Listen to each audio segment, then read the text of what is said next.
నమస్కారం. ETV live సుఖజీవనం కార్యక్రమానికి స్వాగతం. పెళ్లైన మగవారిలో లేదా యుక్త వయసులో ఉన్న పురుషుల్లో వచ్చే సర్వసాధారణమైన సమస్య శీఘ్రస్ఖలనం. సెక్స్ లో పాల్గొనేటప్పుడు ఈ సమస్యని చాలా మంది ఎదుర్కొంటూ ఉంటారు. బయటికి చెప్పుకోలేక బాధపడుతూ ఉంటారు. యుక్త వయసులో ఉన్నప్పుడు హస్తప్రయోగం చేయడం వల్లే ఈ శీఘ్రస్ఖలనం సమస్య వచ్చిందని భావిస్తూ ఉంటారు. దీనివల్ల తమ సెక్స్ పార్ట్నర్ని సరిగ్గా సుఖపెట్టలేకపోతున్నానని మదన పడిపోతూ ఉంటారు. అసలు ఈ శీఘ్రస్ఖలనం సమస్య అనేది ఎందుకు వస్తుంది? దీన్ని ఎలా అధిగమించాలి? ఎక్కువసేపు సెక్స్ చేయాలంటే ఏం చేయాలి? ఆసక్తికరమైన ఈ అంశాన్ని ఈరోజు డాక్టర్ సమరం గారిని అడిగి తెలుసుకుందాం.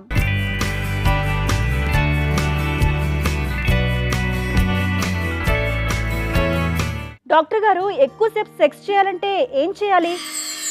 ఎక్కువసేపు సెక్స్ చేయాలంటే వీర్యం త్వరగా పడిపోకుండా చూసుకోవాలండి. వీర్యం త్వరగా పడిపోతే సెక్స్ చేయలేరు కదా. అంటే మనసుని కాస్త అదుపులో పెట్టుకుని సెక్స్ చక్కగా ఎంజాయ్ చేసే చక్క రంగం ఉండాలి. దీనికి ముందు కావాల్సిన ఏంటంటే ఫోర్ ప్లే ఉన్నట్లయితే ముందు మనిషి ప్రిపేర్ చేస్తారు. మానసికంగా సెక్స్లో ఒక రకమైన ఎక్సైట్మెంట్ తీసుకోవడం జరుగుతుంది, సెక్స్లో మూడ్ తీసుకోవడం జరుగుతుంది. అంచేత ఎక్కువసేపు సెక్స్ చేయాలంటే ఆ మూడుని పెంచాలి. ఆ మూడు క్లైమాక్స్ అప్పుడు సెక్స్లో పాల్గొన్నట్లయితే ఒక 5 నిమిషాలు చేసినా చాలా థ్రిల్లింగ్గా ఉంటుంది. అంటే ఫోర్ ప్లే, ముద్దు, ముచ్చట, కోగరింతలు, అలాగే మర్మగాల స్టిమ్యులేషను, ఇవన్నీ చేసి అప్పుడు మూడు వచ్చేసిన తర్వాత క్లైమాక్స్ అంటే ఎక్సైట్మెంట్ ఫేజ్ చాలా ఎక్కువ వచ్చిన అప్పుడు ప్లాట్ ఫేజ్లో సెక్స్ చేస్తే చాలా హాయిగా ఉంటుంది. అంచేత వీర్యం మాత్రం త్వరగా పడిపోకుండా ఉండే విధంగా మనసుని కంట్రోల్ చేయడం తీసుకోవాలి. ఎందుకంటే మనసులో ఉన్న తొందరపాటు వల్ల, భయం వల్ల, కంగారు వల్ల, గాబరా వల్ల, యాంగ్జైటీ వల్ల, వీటి వల్ల త్వరగా వీర్యం పడిపోతుంది. ఆరంగా లేకుండా ప్రశాంతం ఉండే తీసుకోవాలి. డాక్టర్ గారు, శీఘ్రస్ఖలనం సమస్య ఉంటే సెక్స్ బలహీనత ఉన్నట్లేనా? No, not all.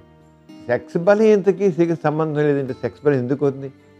సెక్స్ బలహీనత మాట మీనింగ్లెస్. శీఘ్రస్ఖలనం అనేది ఒక రకమైన మానసికంగా ఉండే యాంగ్జైటీ, తొందరపాటు, కంగారు, గాబరా. మెయిన్ ఎందుకని శీఘ్రస్ఖలనం ఏమంటే యాంగ్జైటీ డిజార్డర్ అంటాం. యాంగ్జైటీ డిజార్డర్ అంటే మనసును కంట్రోల్ చేసుకోలేకపోవడం, మనసులో ఏదో గాబరా, ఏదో ఒకటి తొందరపాటు, అయిపోవాలి, చేసే ఇవన్నీ కూడా యాంగ్జైటీ అనమాట. సెక్స్లో థ్రిల్ పొందాలి, సెక్స్లో చాలా చక్కగా ఎంజాయ్ చేయాలి, తనకు తృప్తిపరచాలి, బాగా తృప్తిపరచాలి, తను మంచి ఇదిగా చేయాలనుకుంటే అక్కడ కూడా అయిపోతుంది. అంటే దీన్ని యాంగ్జైటీ డిజార్డర్గా తీసుకుంటాం శీఘ్రస్ఖలనం అనేది. ఈ యాంగ్జైటీ డిజార్డర్ యాంగ్జైటీ అన్ని రకాలుగా మనసు కంగారు, తొందరపాటు, ఇవన్నీ కూడా యాంగ్జైటీ కిందే వస్తాయి. డాక్టర్ గారు, శీఘ్రస్ఖలనం సమస్య ఉండే వాళ్ళలో ధాతు పుష్టి ఉండదా? సంతానం కలగదంటారా? శీఘ్రస్ఖలనానికి ధాతు పుష్టికి సంతాన సంబంధం లేనే లేదు. ఒక్క స్ట్రోక్కి వీర్యం పడిపోయినా సరే కడుపు వస్తుంది, కడుపు రాకి వీర్యం పడుతుంది. ధాతు పుష్టి అనే వర్డ్ మీనింగ్లెస్. ధాతు పుష్టి అనేది అర్థం లేని మాట. వీర్యంలో వీర్యకణాలు ఉన్నాయా లేదా అదే ముఖ్యం. వీర్యంలో వీర్యకణాలు ఉంటే చక్కగా గర్భం వస్తుంది, లేకపోతే ఎంత చిక్కగా ఉన్నా గర్భం రాదు. అదే ధాతు పుష్టి అనేది మామూలు అర్థం లేని మాట. వీర్యకణాలు ఉన్నాయా లేదా, వీర్యం పలసగా ఉండడం, చిక్కగా ఉండడం, దీంతో సంబంధం లేదు. వీర్యకణాలు ఎంజైమ్స్ ప్రకారం ఆ ఎంజైమ్స్ కొంతమంది ఒక్కోసారి ఎక్కువ ఉంటే, తక్కువ ఉంటే, ఒకసారి వీర్యం పలసగా ఒకసారి చిక్కగా ఉంటుంది. అంతేగాని వీర్యం పెరుగు నెయ్యిలాగా ఉండాలంటారు. పెరుగు నెయ్యిలాగా ఏంటి? ఏమీ లేదు. అలా అవసరం పలసగా ఉన్నా పర్వాలేదు, ఎలా ఉన్నా పర్వాలేదు. సంతానం కలగాలంటే వీర్యకణాలు, దానికి శీఘ్రస్ఖలనం సమస్యకి సంబంధం లేదు. డాక్టర్ గారు, శీఘ్రస్ఖలనం ఉంటే మగవానికి సెక్స్లో తృప్తి కలగదా? మగవాడికి ఎక్కువసేపు చేయాలని ఉంటుంది కదా, ఆడవాడికి ఉంటుంది, మగవాడికి ఉంటుంది. మరి ఒక్క స్ట్రోక్ 2 స్ట్రోక్స్ పడిపోయినా అనుకోండి, అప్పుడు అయిపోయాను. ఎందుకంటే ఒక స్ట్రోక్స్ ఇస్తుంటే ఆ యోని మార్గంలో అంగం కదులుతూ ఉంటే ఒక తెలియని మధురమైన అనుభూతి కలుగుతుంది, థ్రిల్లింగ్ ఎక్స్పీరియన్స్. ఎందుకంటే పురుషాంగం అనేది యోని మార్గంలో అక్కడున్నటి ఆ నులివెచ్చని వేడి అది ఒక రకమైన హాయిని కలిగిస్తుంది. ఎప్పుడైతే వీర్యం పడిపోయిన అనుకోండి ఏ అనుభూతి ఉండదు, ఎందుకంటే అంగం వెంట మెత్తపడిపోతుంది. అంటే శీఘ్రస్ఖలన సమస్య పురుషుని కొరకైనా అసంతృప్తి కలిగిస్తుంది. స్త్రీకి ఎట్లయినా అసంతృప్తే. స్త్రీకి తను మూడు పెరగాలి, ఆర్గజం రీచ్ అవ్వాలి, సుఖప్రాప్తి కలగాలి. ఆ సుఖప్రాప్తి కలిగితే అప్పుడు థ్రిల్ అనిపించాలి. అది స్త్రీకి. వీడు ముందే అయిపోయిననుకోండి అసలు ఎక్కడ అది ఎక్సెంట్ ఫేజ్ రాదు, ప్లాట్ ఫేజ్ రాదు, ఆర్గజం రాదు, ఏమీ రాదు. చిరాకు వచ్చి అసలు ఈ సెక్స్ వద్దు అనిపిస్తున్నాడు. అంచేత శీఘ్రస్ఖలన సమస్యని జాగ్రత్తగా పరిష్కరించడం నేర్చుకోవాలి. డాక్టర్ గారు, శీఘ్రస్ఖలనం నిరోధానికి మార్గం ఉందంటారా? తప్పకుండా ఉంది. శీఘ్రస్ఖలన సమస్య అనుకుంటే స్టాప్ అండ్ స్టార్ట్ టెక్నిక్ అని ఉంటుంది. అది ప్రతి ఒక్కరు తెలుసుకొస్తుంది. స్టాప్ అండ్ స్టార్ట్ టెక్నిక్ ఏంటంటే నా సింపుల్ టెక్నిక్ అన్నమాట. అదేంటంటే మామూలుగా మగవాడు తన పురుషాంగాన్ని ఇలా ఇలా కదుపుతూ, అంగం సంబంధించి ఇలా కదుపుతూ, ఎప్పుడైతే వీర్యం పడిపోతుందని సెన్సేషన్ వస్తుందో వెంటనే ఏం చేయాలంటే కింద ఫ్రింజుల దగ్గర చేపెట్టి ఇలా నొక్కాలి. ఒకసారి ఇలా పట్టుకుని నొక్కేయడం అంతే. ఫ్రింజులు ఉంటుంది కదా, ఫ్రింజులు బట్టన పెడతాడు, ఈ పైన పెడతాడు, ఇలా నొక్కడం. ఏంది 2-3 సెకండ్లు అలా చేయొచ్చు. లేకపోతే ఆపేయడం, ఆపేసి కానీ జలం నొక్కితే ఆగిపోతాయండి. అంగం మొత్తం నిలబడి ఉంటుంది. అలా పోతుంది అనిపించగానే స్టాప్ చేసేయడం, మాస్టర్బేషన్ చేయడం అనేది. మళ్ళీ ఒక 5 సెకండ్లు అయిన తర్వాత మళ్ళీ అంటాం, మళ్ళీ 2 సార్లు మళ్ళీ అనిపించగా మళ్ళీ ఆఫ్ చేయడం. Stop and start technique. అంచేత చేయడం, కొద్దిగా ఫీలింగ్ రాగానే ఆపడం, చేస్తున్నాం మళ్ళీ ఆపడం, చేస్తున్నాం ఆపడం, అలాగా 15 నిమిషాల సేపు అసలు చేయగలరు. కొంతమందికి మొదట్లో పడిపోతున్న మానే మళ్ళీ అదే రోజునో ఇంకో రోజునో మళ్ళీ చేయాలి. అలా చేసి 15 నిమిషాల సేపు స్టాప్ అండ్ స్టార్ట్ అంటే చేస్తున్నాం, ఫీలింగ్ రాగానే ఆపడం, చేస్తున్నాం, ఫీలింగ్ ఆపడం, అలా చేసుకుంటూ పెడుతుంటే 15 నిమిషాలు ఆపగలిగితే ఆ తర్వాత ఏం చేయాలంటే ఇది ఒక 15 రోజులు పట్టచ్చు, 20 రోజులు పట్టచ్చు. 20 రోజుల్లో వాడు మనసుకి అభ్యాసం అవుతుంది. అంటే సెక్షువల్గా ఆ ఫీలింగ్ వస్తున్నప్పుడు దాన్ని ఆపుకోవడం. తర్వాత ఒక చేతికి నూనె కానీ రాసుకుని దాంట్లో పురుషాంగాన్ని ఈ గుప్పిళ్ళు పెట్టాలి. ఫీలింగ్ అంటే యోని మార్గంలో ఉన్నట్లుగా ఫీలింగ్ వస్తుంది. ఆ ఫీలింగ్ని అలాగ అనుభవించడం. తర్వాత కొద్దిగా అది అలాగ అంటే మనసుకి అభ్యాసం యోని మార్గంలో పిన్నిస్తుంది అన్న ఫీలింగ్. తర్వాత నిదానం కొంత ముందు వెనకే కదపడం నేర్చుకోవాలి. అలా ఒక చేస్తే ఇదంతా ప్రాసెస్ సక్సెస్ఫుల్గా జరగడానికి కనీసం 15 రోజులు 2 నెలలు పడుతుంది. అలా చేస్తే చాలుకుంటాం. ఏంటంటే మనసుకి అభ్యాసం కలిగిస్తాము, వీర్యం పడిపోకుండా మనసుకి ఆ నిరోధించే శక్తిని కలిగిస్తాము. తర్వాత భార్యతో అంటే స్క్వీజ్ టెక్నిక్, అది ఒక్కడే చెప్పేసారా, అది భార్యతో చేయించచ్చు అన్నమాట. ఒక్క సింగిల్గా చేస్తే మాత్రం ఈ విధంగా టెక్నిక్గా చేయొచ్చు. అలా కొన్ని మందులు కూడా చేయడం నిజానికి డాపాక్సిన్ మందులు ఉన్నాయి, అలా పారాక్సిన్ ఉంది, ఎస్టెప్రిన్ ఉంది, ఇలా మందులు కూడా వాడుకోవచ్చు. డాక్టర్ గారు, శీఘ్రస్ఖలనం సమస్యకి హస్తప్రయోగం అలవాటుకి సంబంధం ఏమైనా ఉందా? ఏమీ సంబంధం లేదు. హస్తప్రయోగం చేసే వాళ్ళకి శీఘ్రస్ఖలనం అయిపోతుంది అని అంటే మాత్రం కరెక్ట్ కాదు. హస్తప్రయోగం అలవాటుకి శీఘ్రస్ఖలన సమస్యకి సంబంధం లేదు, 2 వేరే. ఇది యాంగ్జైటీ వల్ల వస్తుంది, హస్తప్రయోగం మామూలు న్యాచురల్, అంటే దానికి సంబంధం లేదు. డాక్టర్ గారు ఒకరి విధంగా అడుగుతున్నారండి, నాదొక వింత సమస్య. నిద్రపోయిన తర్వాత భయంకరమైన కళ్ళు వస్తాయి. నన్ను చంపడానికి వచ్చినట్లు, నా ఇంట్లో దోపిడీ జరిగినట్లు, ఇంకా అనేక భయంకరమైన దృశ్యాలు నిద్రలో కనిపిస్తాయి. ఆ దృశ్యాలు కనబడినప్పుడు నేను బిగ్గరగా అరుస్తాను. ఆ అరుపులతో భార్య పిల్లలు లేచి కూర్చుంటారు. ఎందుకు ఇదంతా? ఇవన్నీ ఏమైనా దయ్యాలా లేదా గాలి చేష్టలా? మీరే చెప్పండి అంటూ అడుగుతున్నారు. దెయ్యాలు గాలి చేష్టలు అంటూ లేవండి. ఇది ప్యానిక్ డిజార్డర్, ఒక రకమైన యాంగ్జైటీలో ప్యానిక్ డిజార్డర్, భయం. ఆయనకి రకమైన భయం, మనసులో కొన్ని రకాల భయాలు ఉన్నాయన్నమాట. ఈ ప్యానిక్ డిజార్డర్ ఉన్న వాళ్ళకి ఈ రంగా ఏదో చంపడానికి వస్తున్నారు, కొట్టడానికి వస్తున్నారు, భూతాలు వస్తున్నారు, దెయ్యం వచ్చి బీదప్పుడు కూర్చుంది. కొంతమందికి ఈ ఛాతి మీద కూర్చుని ఇలా గుద్దుతున్నట్లు, పెద్ద చింపాజీ గుద్దేస్తుందో, దెయ్యం గుద్దేస్తుందో, ఏంటి దెయ్యాలు భూతాలు నాలుగు దెయ్యాల్లో కనబడతారు. దెయ్యాల పాడ. ఇది కేవలం ప్యానిక్ డిజార్డర్. దీనికి మనం కొంత కాంట్రాక్ట్ మందులు వాడుకోవచ్చు. అలా మందులతో పాటు సైకలాజికల్ కౌన్సిలింగ్ చేస్తే ఆ యాంగ్జైటీ నుంచి పెడుతుంది. యాంగ్జైటీ మేనేజ్మెంట్ కావాలంటాం. ప్యానిక్ డిజార్డర్ పోయి వాళ్ళు మారుగా ఉంటారు. ఇది మరి కేవలం psychological condition. It's only psychological treatment చేసినట్లయితే నార్మల్ అయిపోతారు. డాక్టర్ గారు మరొకరి విధంగా అడుగుతున్నారండి, మాకు పెళ్ళై 1 నెల రోజులైంది. ఇప్పుడే పిల్లలు వద్దనుకుంటున్నాము. ప్రతిసారి నిరోధ్ వాడుతున్నాము. గర్భ నిరోధక మాత్రలు వేసుకోవడం మాకు ఇష్టం లేదు. ఆడవారికి ఋతుచక్రం వచ్చిన తర్వాత నుండి 16వ రోజులోపు అండం జీవిస్తుందని విన్నాము. 16 నుండి మళ్ళీ ఋతుచక్రం వచ్చేంత వరకు అండం ఉండదని చదివాను. అయితే 16 నుండి ఋతుచక్రం వచ్చే వరకు నిరోధ లేకుండా సెక్స్లో పాల్గొనవచ్చా? తగిన సలహా ఇవ్వండి అంటూ అడుగుతున్నారు. మామూలుగా ఇది సేఫ్ పీరియడ్ అన్సేఫ్ పీరియడ్ అంటామండి. రక్షిత కాలం అరక్షిత కాలం అని. మెన్సెస్ అయిన రోజు నుంచి 10వ రోజు వరకు అది రక్షిత కాలం, అంటే ఆ రోజుల్లో అన్నం విడుదల ఉండదు. ఇక 11వ రోజు నుంచి 18 రోజు వరకు అరక్షిత కాలం, అంటే ఆ టైంలో అన్నం విడుదలవుతుంది. ఆ టైంలో అన్నం విడుదలవుతుంది, గర్భం రాకుండా అంటే ఆ రోజుల్లో జాగ్రత్తగా కన్నం పెట్టి పాలు. మళ్ళీ 19వ రోజు నుంచి మెన్స్ వచ్చే వరకు రక్షిత కాలం అంటాం. Safe period unsafe. మధ్యలో సరిగ్గా నెల మధ్యలోని మాత్రం అన్నం విడుదల రోజు, నెల మధ్య ముందు వెనకలేదు. ఇది దాదాపు 80% కేసుల్లో మనకి ప్రొటెక్షన్, 80%, కానీ 20% ఫెయిల్యూర్. జనరల్గా దంపతులు ప్లాన్ చేసుకోవచ్చు. మామూలుగా మెన్సెస్ నుంచి 10 రోజులకు కండం లేకుండా పాల్గొవచ్చు.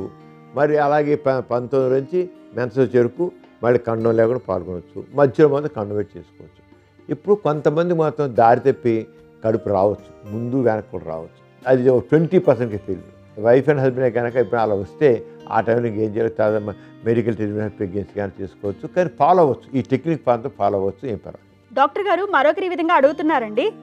నాకు ఇటీవలనే పెళ్ళయింది, ఇంకా శోభనం కాలేదు. నా వయసు 16 సంవత్సరాలు. చిన్న వయసులోనే పెళ్లి చేశారు. పురుషుని అవయవం లోపలికి నెట్టినప్పుడు ఎంతో నొప్పి ఉంటుందని, యోని చీరుకుపోతుందని నా స్నేహితురాలు చెప్పింది. తనకలా జరిగిన తర్వాత ఇక సెక్స్లో పాల్గొనడం లేదట. నేను చాలా సెన్సిటివ్, నాకు కూడా అలాంటి పరిస్థితి వస్తుందని చాలా భయంగా ఉంది. శోభనం రోజునే నేను చనిపోతానంటారా? నేను చనిపోకుండా ఉండాలంటే ఏం చేయాలి అంటూ అడుగుతున్నారు. చనిపోవడం అంటూ ఉండదు కానివ్వండి, అసలు 16 ఏళ్ళు పెళ్లి చేసిన తప్పు, 18 ఏళ్ళ కాగాలి. ఎందుకంటే 18 సంవత్సరాల వరకు అక్కడ జననేంద్రియాలు పరిపక్వత చెందుతూ ఉంటాయి. ఏదో సెక్స్లో పాల్గొంటే ఏదో అయిపోతుంది, ప్రాణం పోయే పరిస్థితి వస్తుంది, ఏం లేదు. అక్కడ సెక్స్లో పాల్గొనాలంటే ముందు ఇప్పుడు మాత్రం పాల్గొనడం మంచిది కాదు. వీడి మాత్రం 18 సంవత్సరాలు ఇంటి పాల్గొవద్దు. ఒకవేళ ఎట్టి పరిస్థితుల్లో పాల్గొనట్లయితే అక్కడ పురుషాంగ యోని రంధ్రం దగ్గర కొద్ది జాడు ఆముదం కానీ నూనె కానీ రాసి తిప్పి ముందు ఒక ఫింగర్ పెట్టి దాని 2 ఫింగర్స్ పెట్టి ఇలా తిప్పాలి లోపల యోని రంధ్రం దగ్గర. అది తిప్పినట్లయితే ఆ యోని రంధ్రం కొద్దిగా సడలింపు జరుగుతుంది. మామూలుగా యోని రంధ్రం చాలా టైట్గా ఉంటుంది, ఎందుకంటే నాకు ఉండే స్పింక్టర్ మజిల్స్ టైట్గా ఉంటాయి. అంచేత ఈ ఫింగర్ పెట్టి తిప్పినట్లయితే చేసినట్లయితే వెడల్పోతుంది. సంబంధించిన పురుషాంగాన్ని చేతితో పెట్టుకుంటే ఆముదం కానీ నూనె కానీ రాస్తే జాడుగా ఉంటుంది కదా, తేలిగ్గా రావట్లేదు. అందుకే చిరిగిపోవడాలు ప్రాణాలు పోవడాలంటే ఉండదు. అంచేత తప్పనిసరి అయితే మాత్రం పాల్గొనేది, లేదంటే 18 సంవత్సరాల మీద ఆగి చేసేది. అప్పటికి పరిపక్వత పూర్తిగా వస్తుంది. అంచేత పేరెంట్స్ చెప్పి నువ్వు వెంటనే శోభనం వద్దు, ఇంకా 2 ఏళ్ళు అవుతామని చెప్పి చేయడం కరెక్ట్ పద్ధతి. ఒకవేళ కుదరని పక్షంలో ఈ టెక్నిక్ అప్పుడు కూడా 18 ఏళ్ళు నిండే కూడా అప్పుడు కూడా ఇదే పరిస్థితి ఉన్నట్లయితే అప్పుడు కూడా నేను చెప్పినట్టుగా నువ్వు కొద్దిగా ఆముదం కానీ నూనె కానీ చేయొచ్చు, రాసేసి ఫింగర్తో వెడల్పు చేస్తే ఈజీగా అంగప్రవేశం జరుగుతుంది. డాక్టర్ గారు మరొకరి విధంగా అడుగుతున్నారండి. నాకు ఒక సందేహం, మెన్సెస్లో బ్లీడింగ్ ఎందుకు అవుతుంది? మెన్సెస్ వచ్చిన 15 రోజులకి అండం విడుదలవుతుందని విన్నాను, ఇక మళ్ళీ ఉండదా? మెన్సెస్ ముందు సెక్స్లో పాల్గొన్నప్పటికీ గర్భం రాదా? గర్భం రావాలంటే నెల మధ్యలోనే దాంపత్యంలో పాల్గొనాలా అంటూ అడుగుతున్నారు. మెన్సెస్ బ్లీడింగ్ ఎందుకు వస్తుందంటే ఇది రుచి చక్రం అంటాం. ఈ రుచి చక్రం ఏంటంటే ప్రతి స్త్రీకి నెల 28 రోజు 30 రోజు మెన్స్ వస్తుంది. ఆ మెన్సెస్ వచ్చిన తర్వాత అంతవరకు లోపల నుండి ఎండోమెట్రియం అంతా ఊరు బయటికి వెళ్ళిపోతుంది. తర్వాత 5వ రోజు నుంచి మళ్ళీ ఈస్ట్రోజన్ హార్మోన్ వచ్చి మళ్ళీ కొత్తగా అక్కడ ఎండోమెట్రియం అంటాం గర్భాశయం లోపల దాన్ని మళ్ళీ తయారు చేస్తుంది. ఎందుకోసం అంటే 15వ రోజుల వరకు చేస్తుంది. ఎందుకంటే అండంతో వీరికణం కలిసి అది జయగుడి కింద ఒక చిన్న పిండం అన్నమాట, పిండం కింద మారి అది వచ్చి ఇక్కడ గర్భాశయంలో చేరాలి. గర్భాశయంలో చేరితే అది అక్కడ నిలబడాలి, అక్కడ పాతుకుపోవాలంటే అక్కడ గ్రౌండ్ ప్రిపేర్ చేయాలి. అదంతా ఈస్ట్రోజన్ హార్మోన్ వల్ల అక్కడ అంతా గ్రౌండ్ ప్రిపేర్ అవుతుంది. అక్కడ వచ్చి అది చేరుతుంది. అది చేరిన తర్వాత 14 రోజుల తర్వాత ప్రొజెస్టెరాన్ హార్మోన్తో అది పెరుగుతుంది. కానీ ఇది మామూలు ప్రాసెస్. అక్కడి నుంచి ఇంకా ప్రొజెస్టెరాన్ హార్మోన్ ఎక్కువ అవుతుంది, దానివల్ల ప్రెగ్నెన్సీ కంటిన్యూ అవుతుంది. కానీ అందరికీ ప్రెగ్నెన్సీ అంటూ ఉండదు కదా, ప్రెగ్నెన్సీ రావడం ఉండదు కదా. ఇప్పుడు 13 ఏళ్ళకి అమ్మాయి రిజిస్టర్ అయింది అంటే ప్రెగ్నెన్సీ రావడం ఉండదు కదా. ఎప్పుడైతే ప్రెగ్నెన్సీ రాలేదో 26 రోజులకి ఇంకా ఈ ప్రొజెస్టెరాన్ హార్మోన్ ఆగిపోతే అక్కడ ఎండోమెట్రియం ఎండిపోతుంది. ఎండిపోయిన తర్వాత జారిపోతుంది. జారిపోయేటప్పుడు ఏమవుతుందంటే ఎండోమెట్రియంకి అంతవరకు అంటే గర్భాశయంలో పొరలకు అంతవరకు రక్తం ఇలా సప్లై చేస్తుంటారు. ఇవి కూడా కట్ అయిపోతాయి.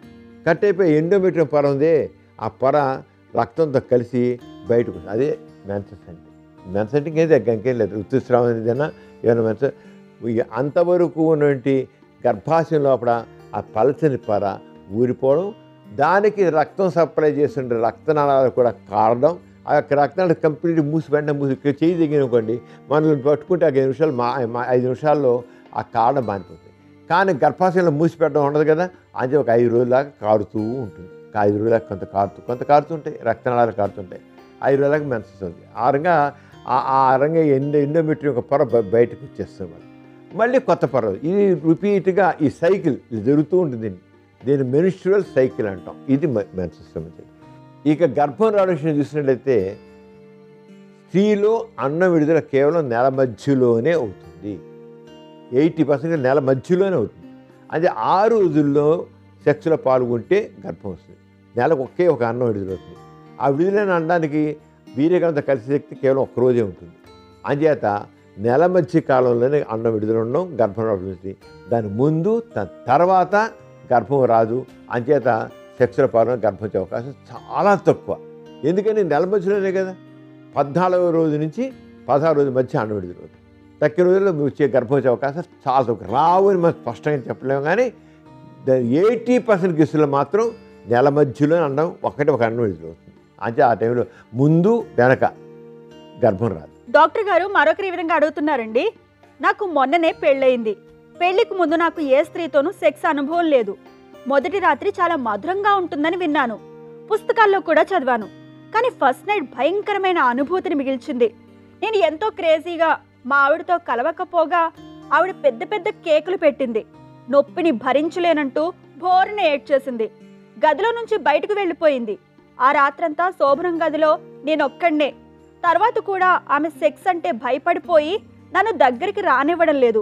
నిజంగానే స్త్రీకి మొదటి కలయిక ఇంత బాధాకరంగా ఉంటుందా? నా విషయంలో ఎలా ప్రొసీడ్ అవ్వాలి? తగిన సలహా ఇవ్వండి అంటూ అడుగుతున్నారు. అది ఆవిడకి భయం ఉందండి మనసులో. మొదటి కలయిక భయంకరంగా ఉంటుంది, బాధాకరంగా ఉంటుంది. కొంతమందికి స్త్రీలకైతే యోని చీరుకుపోతుంది, రక్తం కారిపోతుంది, ఒక్కోసారి ప్రాణం కూడా పెంచుతుంది. ఎవరెవరు చెప్తే వింటారు వీళ్ళు మాటలు అన్నీ కొట్టింది. కానీ ఆవిడ ఆ రకమైన భయంకరమైన భావాలు లోపల ఉండేది కల్లా మొదటి కలిగి భయపడుతుంది. అందుకనే ఆవిడ దాన్ని బెదిరించుకుని బిగపట్టేస్తుంది కూడా. సెక్స్ జరగని వాళ్ళు పైగా భయపడిపోతారు. టచ్ చేయగానే అమ్మో అంటారు. కొద్దిపాటి వినిపోయి ఆల్రెడీ భయపడ్డారు. ఇటు కొద్దిగా ఆ పురుషాంగాన్ని గట్టిగా నొక్కారనుకోండి, ఇంకా ప్రాణం పోయింది, భయపడిపోతారు. అంటే సైకలాజికల్గా ఆల్రెడీ మనసులో ఒక రకమైన ఫియర్ కాంప్లెక్స్ ఉంది. ఆ ఫియర్ కాంప్లెక్స్ వల్ల అలా చేస్తారు. కానీ నిజంగా ఏమి బాధాకరం కాదు. అది ఆవిడకి సైకలాజికల్ కౌన్సిలింగ్ చేసి చాలా తేలిగ్గా అయిపోతుంది. ఇది పెద్ద కష్టం కాదు, చాలా సింపుల్ విషయం అని చెప్పి ఎలా సెక్స్లో పాల్గొనాలో ఏమిటో అన్నీ ఎక్స్ప్లెయిన్ చేస్తే ఆ భయం నుంచి బయటపడిపోయి ఆవిడ చక్కగా నార్మల్ ఉంటారు. అది ఇద్దరు డాక్టర్ దగ్గరికి వెళ్ళి ఫస్ట్ నైట్ ఎలాగా చేయాలి ఏమిటి అనేది తెలుసుకోవడం చాలా అవసరం. అలా చేస్తే ఆవిడ చక్కగా కోఆపరేట్ చేస్తారు, మామూలు అయిపోతుంది, ఏం భయపడాల్సిన అవసరం లేదు. డాక్టర్ గారు మరొకరి విధంగా అడుగుతున్నారండి. నాకు ఇటీవలనే పెళ్ళయింది. మా ఇద్దరికి సెక్స్ కోరిక ఉంది, కానీ సెక్స్ మాత్రం జరగలేదు. నా భార్య యోని చాలా టైట్గా ఉంది. నేను వేలు పెట్టి వెడల్పు చేయడానికి ప్రయత్నించాను. యోనిలోకి వేలును కొద్దిగా దూర్పగానే నొప్పి అంటూ కళ్ళ వెంట నీళ్లు తెచ్చుకుంది. అంతటితో ఆపేశాను. 2-3 రోజులు అయ్యాక మళ్ళీ అలాగే ట్రై చేశాను. ఈసారి కూడా అంతే. ఏం చేయాలో తోచడం లేదు. నా భార్య యోని ఎందుకని అంత టైట్గా ఉంది? ఇక మాకు సెక్స్ కుదరదా? ఏం చేయాలో చెప్పండి అంటూ అడుగుతున్నారు. ఆవిడలో సెక్స్ అంటే భయం ఉందండి. ఎవరికైతే సెక్స్ గురించి భయం ఉంటుందో యోని టైట్గా ఉంటుంది. దాన్ని వెజనిస్మిస్ పరిస్థితి అంటాం. బిగుసిపోతుంది. ఆ బిగుసిపోవడం వల్ల వాళ్ళు చేరైపోతారు. ఏమి నిజంగా అంత బిగుసిపోవడం ఉంటుందో భయం వల్ల టైట్ దాన్ని వెజనిస్మిస్ అంటాం. భయం వల్ల పడతారు. ఇలాంటి వాళ్ళకి సైకలాజికల్ కౌన్సిలింగ్ చేయాలి. ఆ కౌన్సిలింగ్ చేసి ఆరోగ్యం కావాలంటే కొంతమందికి ఏం చేస్తారంటే జనరల్ ఎనెస్థీషియా ఇచ్చి దాని లోపల ఇంత పెడతారు. పెట్టేసేసి రాడ్స్ లాగా పెట్టేసి మెరుగు వచ్చిన తర్వాత చూపిస్తారు. చూడు ఇంత చక్కగా ఎలా పెట్టు, ఎలా ఉందో, ఇంత ఊరికి డైలెక్ట్ అవుతున్నాయి. ఎనాటమీ ఫిజియాలజీ ఏమాత్రం తెలియకపోవడం వల్ల అలా భయపడతారు. అంతకనికి ఏం లేదు. కొంతమందికి జర్నలిస్ట్ చేయాల్సి వస్తుంది, సెరాట్స్ పెట్టి చూపించాల్సి వస్తుంది, అంత చేయాల్సి వస్తుంది. అప్పుడు కానీ వాళ్ళకి మైండ్ సెట్ అవుతుంది. అంచేత ఒకసారి డాక్టర్ చూపించండి. జనరల్ కౌన్సిలింగ్ ద్వారా మారచ్చు. మారకపోతే మాత్రం ఆ నెక్స్ట్ స్టెప్ అంతా డాక్టర్ ఏం చేయాలో చెప్తారు. డాక్టర్ గారు మరొకరి ఈ విధంగా అడుగుతున్నారండి. ఒక అబ్బాయి అమ్మాయి ఇద్దరు సెక్స్లో పాల్గొన్నప్పుడు స్పెరం పడేలోపు యోన్లో పడకుండా బయటపడే విధంగా సెక్స్ చేయడం వల్ల గర్భం వస్తుందా రాదా అంటూ అడుగుతున్నారు. రాదు. స్పెరం పడితే కదా గర్భం వచ్చేది. స్పెరం పడకుండా ఎలా వస్తుంది? కొంతమందికి అంటే లోపల ఏం పడలేదు, అంతా బయటపడంటారు. కానీ కొంత లోపల పడిపోతుంది, కొంత పడుతుంది. అలా పడ్డప్పుడు మాత్రం దానివల్ల గర్భం రావడం అవకాశం ఉంది.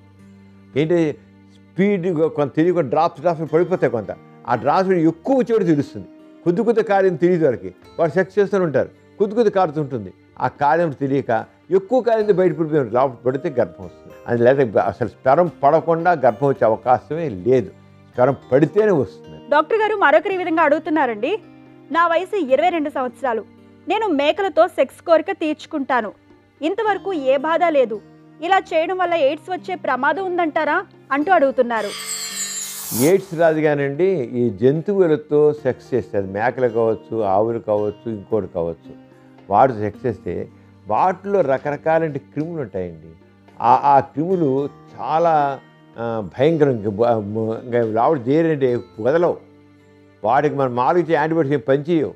ఇంకా యూరిథ్రైటిస్ అనే యూరినరీ ట్రాక్ట్ ఇన్ఫెక్షన్ మంట నొప్పి ఉంటుంది. లేదా యూరినరీ బ్లడ్ ఇన్ఫెక్షన్స్ కిడ్నీలో కూడా వెళతాయి. అంచేత జంతువులతో సంభోగం ఏమాత్రం కరెక్ట్ కాదు. దీన్ని జూఫిలీ అంటాం, జంతువులు చేసే సెక్స్ని. అంచేత చేయకూడదు. చేస్తే లేని తప్పకుండా ఇబ్బంది ఉంటుంది. ఎయిడ్స్ రాదు. ఎయిడ్స్ ఎక్కడ చూస్తే ఎయిడ్స్ జంతువులో ఎయిడ్స్ ఉండదు, ఉండే మనుషుల్లోనే. అంచేత జంతువులతో కాదు, జంతువులు చేసే వేరే ఎయిడ్స్ రాదుగా ఇంకో భయంకర జబ్బు కూడా వస్తుంది. ఇది వాటి సుఖజీవనం కార్యక్రమం. మరో చక్కని అంశంతో మళ్ళీ కలుసుకుందాం. అంతవరకు సెలవు. నమస్కారం.